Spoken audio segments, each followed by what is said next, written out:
I think we're doing a lot of things to advance the genre. Our full theater of war is clearly, and the ability to zoom in and zoom out is going to change RTS games. I believe that once you play like this, it's really hard to go back. I mean, you get that wheel on your mouse, first thing you want to do is back out. You want to see the whole picture. You want to put your mouse cursor somewhere, you want to zoom in. Then we have our scope and scale. The fact that these maps are huge, these units are huge, the weapons pack enormous punches, you can exchange nukes. And when you have this entire theater of war with the full zoom, what you get to do is pull back, you get a volume. So now you've got nukes going up into this volume where you've got anti-nukes coming up, you've got spy planes flying at one altitude, you've got fighters and bombers here, you've got, torpedo bombers down here, you've got the strata of your simulation, and it takes you completely away from the old school model of being your head, what I think of as your head stuffed into a sandbox, and you're sliding it around, hardly see anything at a time. Well, think about that on a strategic level. You're going to get hit from all these places and you get frustrated. You're like, I don't have enough information. You zoom out, you got the whole theater, you can see everything that's going on, you got your dual monitor, you can leave your whole theater up on that second monitor, you can split your main view, maybe you got a widescreen, split it, you got these two juicy big views, you can pull way out here, see your whole theater, zoom in tactically on the left side, move your UI around maybe because you want it someplace different, load up a mod that changes it. I mean, it's really the ultimate war game toy.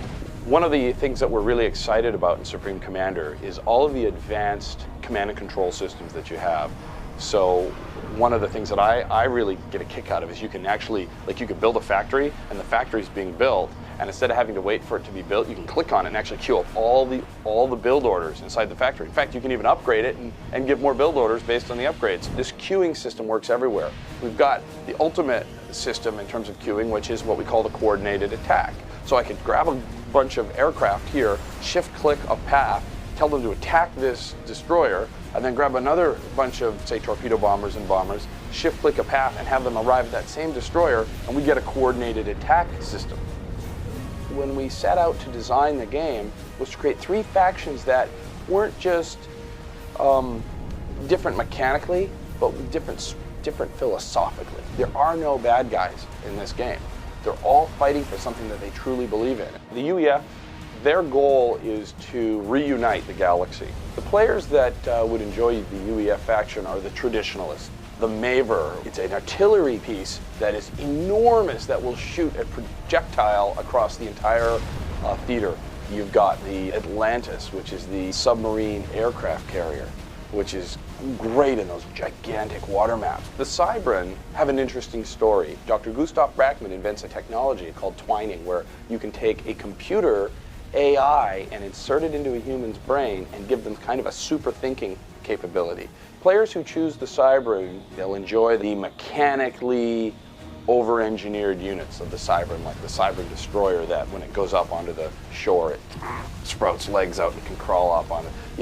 The big spider bot.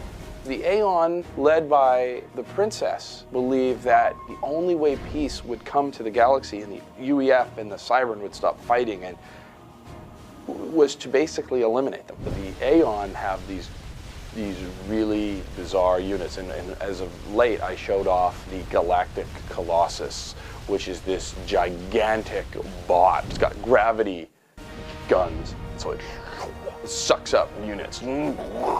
As we head towards the finish line, we've got some exciting things coming up. We have our beta, which will launch sometime around the end of October, beginning of November. We've also got our demo that will be released sometime around the game's launch as well.